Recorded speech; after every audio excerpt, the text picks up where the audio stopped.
ओम नमो भगवते वासुदेवाय नमः। आप सभी का हमारे YouTube चैनल अमृत ज्ञान गंगा पर स्वागत है। आज आप अधिक मास या पुरुषोत्तम मास के महात्म्य का 19वां अध्याय सुनेंगे। नारद जी ने श्री नारायण से पूछा, हे तपोनिधे। उसके बाद भगवान वाल्मीकि मुनि ने राजा दृढ़धनवा को क्या कहा। श्री नारायण बोले कि राजा दृढ़धनवा अपने पूर्व जन्म के बारे में सुनकर आश्चर्य करता हुआ वाल्मीकि मुनि से कहता है, हे ब्राह्मण, उसके बाद क्या हुआ वह भी बताइए। वाल्मीकि मुनि बोले, इस प्रकार उस ब्राह्मण के विलाप करते समय उसके आसपास कई घटनाएं घटी। 1 मास तक वृष्टि हुई, जिसके जल से पृथ्वी भर गई, परंतु पुत्र शोक रूप में डूबा। वह ब्राह्मण कुछ भी नहीं जान सका। उसने ना तो जल पान किया और ना भोजन किया। वह केवल हे पुत्र कहकर विलाप करता रहा। उस ब्राह्मण के विलाप करते समय जो मास व्यतीत हुआ वह श्री कृष्णचंद्र का प्रिय पुरुषोत्तम मास था। सो ना जानते हुए उस ब्राह्मण को पुरुषोत्तम मास का सेवन हो गया। उस पुरुषोत्तम मास के सेवन से अत्यंत प्रसन्न हरि भगवान स्वयं प्रकट हुए। उस ब्राह्मण ने पुरुषोत्तम श्री कृष्णचंद्र को देखा। उस ब्राह्मण ने श्री कृष्णचंद्र को देखकर गोद में लिए हुए अपने पुत्र के शरीर को जमीन पर रखकर श्री कृष्ण भगवान को दंडवत नमस्कार किया और हाथ जोड़कर श्री कृष्ण भगवान के सामने खड़ा होकर बोला, श्री कृष्ण भगवान ही हमारे रक्षक हो। उसकी सेवा से प्रसन्न होकर श्रीहरि भगवान बोले, सुदेव, तुम धन्य हो, भाग्यवान हो। तुम्हारे भाग्य से तुम्हारे जीवन में जो तुम्हारा होने वाला है मैं तुम्हें वह सभी बताता हूँ। हे ब्राह्मण, 12,000 वर्ष की आयु वाला पुत्र तुमको होगा। मैंने प्रसन्न मन से तुमको यह पुत्र दिया है। इस विषय में मैं तुमसे प्राचीन इतिहास कहूँगा। एक बार श्रेष्ठ मन वाले धनुर नामक मुनीश्वर अमर पुत्र की इच्छा करके दारुण तप करने लगे। 1000 वर्ष बीत जाने पर देवता लोग धनुर मुनि से बोले, हे मुनीश्वर, तुम्हारे कठिन तप से हम प्रसन्न हैं, इसलिए श्रेष्ठ वर को मांगो। श्री नारायण बोले, देवताओं के इस अमृत तुल्य वचन को सुनकर उन धनुर नामक मुनि ने बुद्धिमान और अमर पुत्र को मांगा। देवताओं ने उस ब्राह्मण से कहा कि पृथ्वी में ऐसा पुत्र नहीं है। तब धनुर मुनि ने देवताओं से कहा कि ऐसा पुत्र दो जिसके आयु की मर्यादा बंधी हो। देवताओं ने कहा कि कैसी मर्यादा चाहिए। इस पर उस मुनि ने कहा कि जब तक यह महान पर्वत रहे तब तक उसकी आयु होवे। इंद्रादि देवता ऐसा ही वरदान देकर स्वर्ग को चले गए। धनुर मुनि ने थोड़े समय में वैसा ही पुत्र को प्राप्त किया।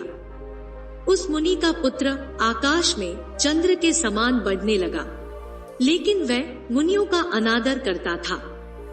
16वें वर्ष के होने पर मुनीश्वर ने पुत्र से कहा, हे वत्स, ये मुनि लोग कभी भी अपमान करने योग्य नहीं है। लेकिन इस तरह शिक्षा देने पर भी आयु की मर्यादा के बल से उन्मत्त उस पुत्र ने मुनियों का अनादर किया। उस समय महिष नामक मुनि ने शुभ फल देने वाले शालग्राम शिला का पूजन किया। उस बालक ने वहां आकर शालग्राम की शिला को हंसते हुए पूर्ण जल वाले कूप में छोड़ दिया। क्रोध से महिष मुनि ने उस धनुर मुनि के पुत्र को शाप दिया कि यह अभी मर जाए, परंतु उसे मरता ना देखकर ध्यान लगाकर इसका कारण जानने की कोशिश की। ध्यान लगाकर कि देवताओं ने इस धनुर मुनि के पुत्र को निमित्तायु वाला बनाया है।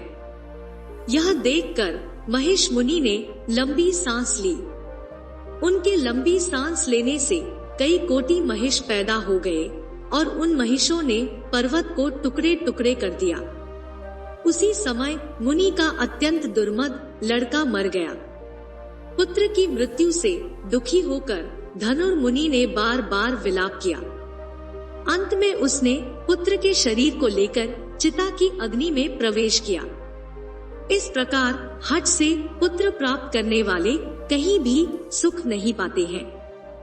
हे तपोधन, गरुड़ जी ने यह जो पुत्र दिया है, इससे संसार में तुम प्रशंसनीय पुत्रवान होगे।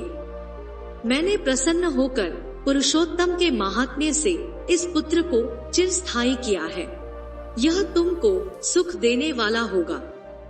पुत्र के साथ सर्वदा गृहस्थाश्रम के सुख को भोगने के बाद तुम ब्रह्मलोक को जाओगे और उसके बाद वहां से तुम पृथ्वी पर आओगे। पृथ्वी पर तुम दृढ़धन्वा नाम से प्रसिद्ध चक्रवर्ती राजा होगे। दृढ़धन्वा नाम से 10,000 वर्ष पृथ्वी के राजा का सुख भोगोगे। तुम्हारा ऐश्वर्य और अखंड बल इंद्र के पद से अधिक होगा। उस समय यह गौतमी स्त्री तुम्हारी पटरानी होगी। ये पति सेवा में तत्पर और गुण सुंदरी नाम वाली होगी। तुमको 4 पुत्र और सुशीला नाम की कन्या होगी। हे महाभाग, जब तुम संसार के सुखों को भोग कर संसार रूपी समुद्र के पार करने वाले विष्णु भगवान को भूल जाओगे, तब उस समय वन में तुम्हारा यह पुत्र शुक पक्षी बनकर वट वृक्ष के ऊपर बैठकर वैराग्य पैदा करने वाले श्लोक को बार बार पढ़ता हुआ तुमको इस प्रकार बोध कराएगा। शुक पक्षी के वचन को सुनकर दुखित मन होकर घर आओगे। संसार के विषय सुखों को छोड़कर चिंता रूपी समुद्र में डूब जाओगे। उस समय तुमको वाल्मीकि मुनि आकर ज्ञान कराएंगे। उनके द्वारा ज्ञान दिए जाने के बाद दोनों स्त्री पुरुष शरीर को छोड़कर हरि भगवान के चरणों में आ जाओगे। इसके बाद विष्णु के कहने पर वह ब्राह्मण बालक उठ खड़ा हुआ। वे दोनों स्त्री पुरुष ब्राह्मण पुत्र को उठा हुआ देखकर अत्यंत आनंदित हो गए। सब देवता लोग भी संतुष्ट होकर पुष्पों की वर्षा करने लगे। शुकदेव ने भी श्रीहरि को और माता पिता को प्रणाम किया। उस ब्राह्मण को पुत्र के साथ देखकर गरुड़ जी भी अत्यंत प्रसन्न हुए। ब्राह्मण ने श्रीहरि भगवान को नमस्कार किया और हाथ जोड़कर जगदीश्वर से बोला, हे हरे, मैंने 4000 वर्ष अत्यंत दुष्कर तप किया। उस समय आपने वहां आकर जो कठोर वचन कहे थे कि हे वत्स, हमने अच्छी तरह देखा है, तुम्हारे भाग्य में पुत्र नहीं है। हे हरे, अपने कहे उन वचनों का उल्लंघन करके आज आपने मेरे मृत पुत्र को जीवित किया है। इसका क्या कारण है? मुझ पर दया करते हुए मुझे वह भी बताइए। पिछले भाग में हमने यहाँ तक विस्तार से जाना। आज के इस भाग में हम इससे आगे की कथा जानेंगे। पुरुषोत्तम मास महात्म्य के अन्य अध्यायों को विस्तार से सुनने के लिए आप इस वीडियो के डिस्क्रिप्शन में दिए गए लिंक पर क्लिक कर सकते हैं। तो चलिए शुरू करते हैं आज की प्रस्तुति। पुरुषोत्तम मास महात्म्य कथा, अध्याय 19। श्री सूत जी बोले, हे तपस्वियों, इस प्रकार कहते हुए श्री नारायण को मुनि श्रेष्ठ नारद मुनि ने मधुर वचनों से प्रसन्न करके कहा। हे ब्राह्मण, तपोनिधि सुदेव ब्राह्मण को प्रसन्न विष्णु भगवान ने क्या उत्तर दिया, सो हे तपोनिधि कहिए। श्री नारायण बोले, इस प्रकार महात्मा सुदेव ब्राह्मण ने विष्णु भगवान से कहा। भक्त वत्सल विष्णु भगवान ने वचनों द्वारा सुदेव ब्राह्मण को प्रसन्न करके कहा।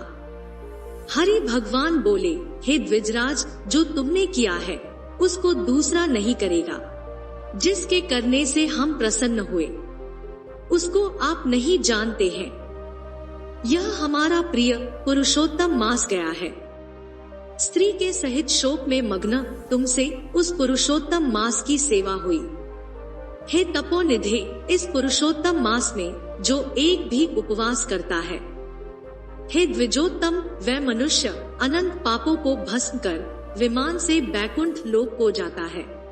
सो तुमको 1 महीना बिना भोजन किए बीत गया, और असमय में मेघ के आने से प्रतिदिन प्रातः, मध्याह्न, सायं तीनों काल में स्नान भी अनायास ही हो गया। हे तपोधन, तुमको 1 महीना तक मेघ के जल से स्नान मिला, और उतने ही अखंडित उपवास भी हो गए। शोक रूपी समुद्र में मग्न होने के कारण ज्ञान से, शक्ति से हीन तुमको अज्ञान से पुरुषोत्तम का सेवन हुआ। तुम्हारे इस साधन का तौल कौन कर सकता है? तराजू के एक तरफ पल्ले में वेद में कहे हुए जितने साधन हैं, उन सब को रखकर, और दूसरी तरफ पुरुषोत्तम को रखकर देवताओं के सामने ब्रह्मा ने तोलन किया, और सब हल्के हो गए, पुरुषोत्तम भारी हो गया। इसलिए भूमि के रहने वाले लोगों से पुरुषोत्तम का पूजन किया जाता है। हे तपोधन, यद्यपि पुरुषोत्तम मास सर्वत्र है, फिर भी इस पृथ्वी लोक में पूजन करने से फल देने वाला कहा है। इससे हे वत्स, इस समय आप सब तरह से धन्य हैं, क्योंकि आपने इस पुरुषोत्तम मास में उग्र तथा परम दारुण तप को किया।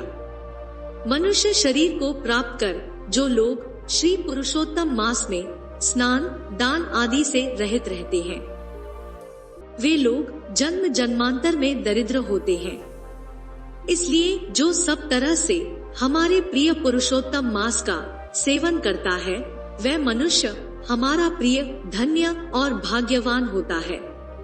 श्री नारायण बोले, हे मुने, जगदीश्वर हरि भगवान इस प्रकार कहकर गरुड़ जी पर सवार होकर शुद्ध बैकुंठ भवन को शीघ्र चले गए। सपत्नीक सुदेव शर्मा पुरुषोत्तम मास के सेवन से मृत्यु से उठे हुए सुखदेव पुत्र को देखकर दिन रात अत्यंत प्रसन्न होने लगे। मुझसे अज्ञानवश पुरुषोत्तम मास का सेवन हुआ, और वह पुरुषोत्तम मास का सेवन फलीभूत हुआ, जिसके सेवन से मृत पुत्र उठ खड़ा हुआ। आश्चर्य है कि ऐसा मास कहीं नहीं देखा। इस तरह आश्चर्य करता हुआ उस पुरुषोत्तम मास का अच्छी तरह पूजन करने लगा। वह सपत्नीक ब्राह्मण श्रेष्ठ इस पुत्र से प्रसन्न हुआ, और पुत्र सुखदेव ने भी अपने उत्तम कार्यों से पिता सुदेव शर्मा को प्रसन्न किया। सुदेव शर्मा ने पुरुषोत्तम मास की प्रशंसा की तथा आदर के साथ श्री विष्णु भगवान की पूजा की, और कर्म मार्ग से होने वाले फलों में इच्छा का त्याग कर एक भक्ति मार्ग में ही प्रेम रखा। श्रेष्ठ पुरुषोत्तम मास को समस्त दुखों का नाश करने वाला जानकर उस मास के आने पर स्त्री के साथ जब हवन आदि से श्रीहरि भगवान का सेवन करने लगा। वह सपत्नीक श्रेष्ठ ब्राह्मण निरंतर 1000 वर्ष संसार के समस्त विषयों का उपयोग कर विष्णु भगवान के उत्तम लोक को प्राप्त हुआ, जो योगियों को भी दुष्प्राप्य है। फिर यज्ञ करने वालों को कहां से प्राप्त हो सकता है? जहां जाकर विष्णु भगवान के सन्निकट वास करते हुए शोक के भागी नहीं होते हैं, वहां पर होने वाले सुखों को भोग कर गौतमी तथा सुदेव शर्मा दोनों स्त्री पुरुष इस पृथ्वी में आए। तुम वही सुदेव शर्मा इस समय दृढ़धनवा नाम से प्रसिद्ध पृथ्वी के राजा हुए। पुरुषोत्तम नाम के सेवन से समस्त रिद्धियों के भोक्ता हुए। हे राजन, यह आपकी पूर्व जन्म की पति देवता गौतमी ही पटरानी है। हे भूपाल, जो आपने मुझसे पूछा था सो सब मैंने कहा, और शुक पक्षी तो पूर्व जन्म में जो पुत्र सुखदेव नाम से प्रसिद्ध थे, वह 12,000 वर्ष तक आयु भोग कर बैकुंठ को गया। वहां वन के तालाब के समीप वट वृक्ष पर बैठकर पूर्व जन्म के पिता तुमको आए हुए देखकर मेरे हितों के उपदेश करने वाले प्रत्यक्ष मेरे दैवत विषय रूपी सर्प से दूषित संसार सागर में मग्न इस प्रकार पिता को देखकर और अत्यंत कृपा से युक्त वह शुक पक्षी विचार करने लगा कि यदि मैं इस राजा को ज्ञान का उपदेश नहीं करता हूँ तो मेरा बंधन होता है। जो पुत्र अपने पिता को पुन्नाम नरक से रक्षा करता है वही पुत्र है। आज मेरा यह श्रुति के अर्थ का ज्ञान भी वृथा हो जाएगा। इसलिए अपने पूर्व जन्म के पिता का उपकार करूंगा। हे राजन दृढ़धनवा, इस तरह निश्चय करके वह शुक पक्षी वचन बोला। हे पाप रहित राजन, जो आपने पूछा सो यह सब मैंने कहा। अब इसके बाद पाप नाशिनी सरयू नदी को जाऊंगा। श्री नारायण बोले। इस प्रकार बहुत समय तक उस प्रसिद्ध यशस्वी राजा दृढ़धनवा के पूर्व जन्म का चरित्र कहकर जाते हुए वाल्मीकि मुनि की प्रार्थना कर असंख्य पुण्यवान राजाओं का राजा वाल्मीकि मुनि को नमस्कार करता हुआ कुछ बोला। प्रिय भक्त जनों, पुरुषोत्तम मास की कथा का ये अध्याय यही समाप्त होता है। इससे आगे की कथा हम अगले भाग में प्रस्तुत करेंगे।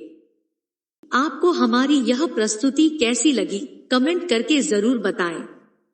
आपको हमारी यह प्रस्तुति पसंद आई हो तो वीडियो को लाइक करें, चैनल को सब्सक्राइब करें। वीडियो को अंत तक देखने के लिए आपका बहुत बहुत धन्यवाद।